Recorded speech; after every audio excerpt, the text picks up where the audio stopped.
Good morning. It's a beautiful day on the homestead. It is early in the morning and it is already 62 degrees. What'd you do? You messed me up. You messed me up. I'm sorry. Good morning. Welcome to the homestead. It's a beautiful day this morning. Already it is 62 degrees. It's aiming to be about 78 to 80 degrees, and Lee's already been busy at work. He's removed a large tree stump from the area that I've been working in, and I have repaired the rat trap that the rat ate through the other time we used it. And what I did was I put duct tape and steel wool and kind of sealed it in. And so the idea is if they get through the duct tape, then they have to get through the steel wool, and if they get through the steel wool, they have to get through the second layer of duct tape on the outside. So I'm hoping that in the meantime the rat dies. that would be the plan anyway. But they cost a lot of money, so we'll see if we can repair it before we replace it. Anyway, today we are finishing the walls of the cottage build, and we got the 3 walls up, and now we're working on the double door side. Remember that these are actually sheds, and we're calling them cabins or cottages because we don't want to call them a shed because we're not using it as a shed. It's more like a tiny room. This right here is what we are going to call the kitchen hut. It's going to hold all of the appliances, the mini appliances, and pots and pans and things that don't fit on the RV. Also, anything else that has to do with kitchen. That way, if we need a big kettle for something, we're readily available in our kitchen cottage. And so, did I say kitchen hutch last time? Call it whatever you want, just don't call it a shed. Anyway, Lee's gonna get ready to get build. He's got all of his stuff here, and to get build, that was odd. Lee's getting started. He's got his tools. I'm gonna go over there and continue to work in the area we're clearing. Well, good morning. So we're getting ready to start to frame this front wall, the one that houses the doors. So as I did with the previous walls, I will go through and mark where the studs go. I've already pre-measured the top rail to make sure it's the right length, the length it calls for. Not taking into or guessing anymore that they did the right thing when they cut them. So here we go.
Okay, so I've got the framework nailed up. I've got it pushed up against the front wall to help give me a flat edge. And I've done the measurements and squared it up. Now I need to put the siding on it. So I'll do that now.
Okay, so we have all of the walls up and all the final screws and attachments are done.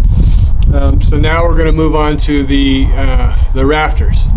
To do that, they of course provide you with the rafters all pre-cut and the gussets that you attach to the rafters to hold them.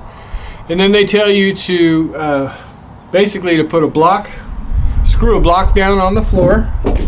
This little guy here at 113 and something inches, and then you use the back wall there, the left wall, as your jig. So it should go pretty simple and pretty fast.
Successfully built all the rafters.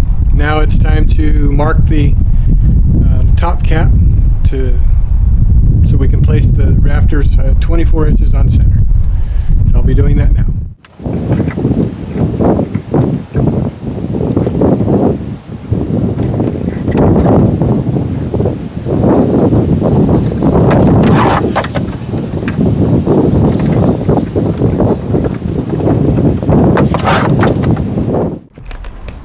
Okay, the rafter, or the top rail, is all marked for the rafters, and now it's time to put them up. The first one I'll put up is, there's one rafter that they only called for one plate on, tie plate, so that one will go on the back wall, and then the other ones will go up accordingly.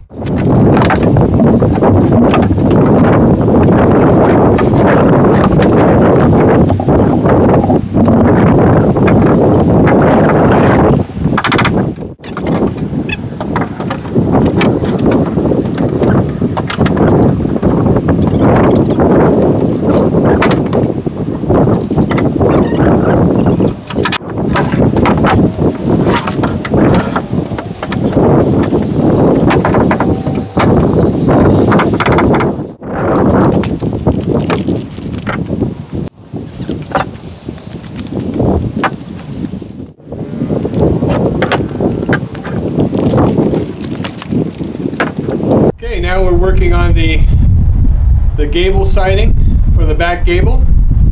I started it in here because it's nice and flat. I'll have to transition outside to do the wings.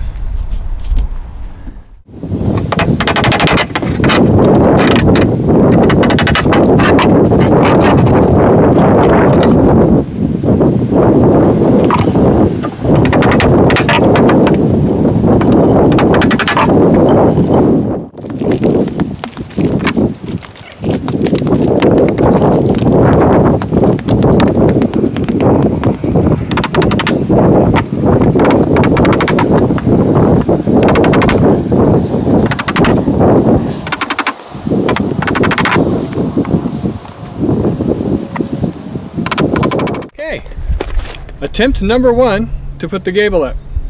We'll see how this goes.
Okay, need to secure the inside, the rest of the gable, 3-inch screws in the bottom of the uprights and the top of the uprights to the rafter.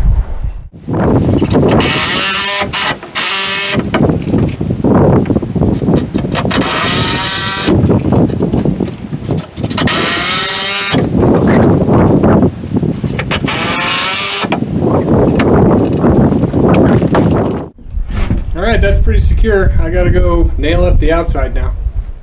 Okay, what Lee's doing now is measuring 48 inches from the peak of the rafter down, so we can add the bottom boards first. Now the directions tell us to add the very top board first, but that's a pretty good steep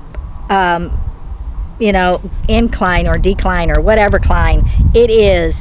And to hold an 8-foot by 4-foot board up there while the rafters are all moving and they're not level just makes 0 sense to me. And it makes 0 sense to Lee. So when we did the garage, they told us to start at the bottom. That way when we pushed the other board up, it was able to rest on top of the lower boards. And so it will also, by doing the bottom boards first, we'll be able to stabilize the rafters before pushing the one up all the way to the top. And we think that's a better idea. So we're not going to follow the directions this time because it's too scary. And I've already had boards crush my foot. I don't want a board to knock me off the ladder or do something even worse. So that's what we're doing. We're going to start in the middle with the 2 boards on the bottom. We're not going to worry about this front part just yet because there's a lot of work to do to get this first front part done. But there's not so much to roof 3/4 of this thing. And so that's what we're going to do. We're going to roof the 3/4, leave the front alone, because I don't know that we're going to have enough time to do all of that today. And I think it'll work out just fine. Okay, you can see that I got these panels up. Forgot to turn the camera on. Yeah, that's what I do. But I'll take you around to the other side when I put those panels up. That way you can see.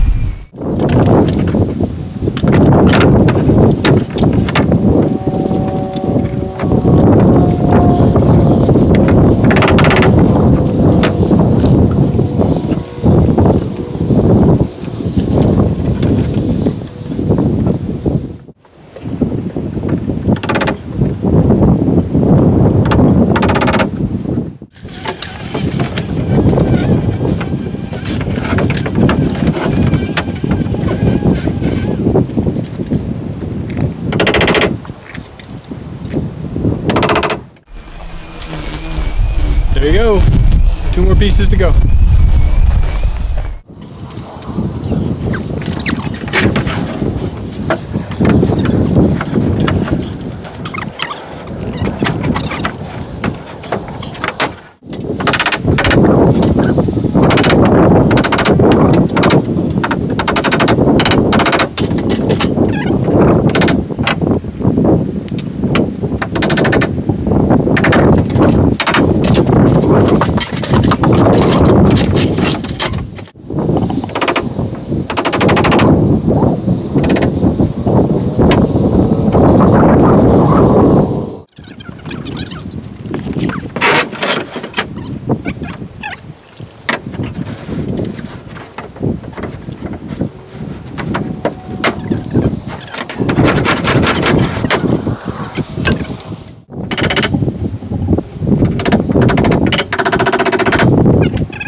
Okay, so clouds are coming in, sun's going down, it's the end of the day.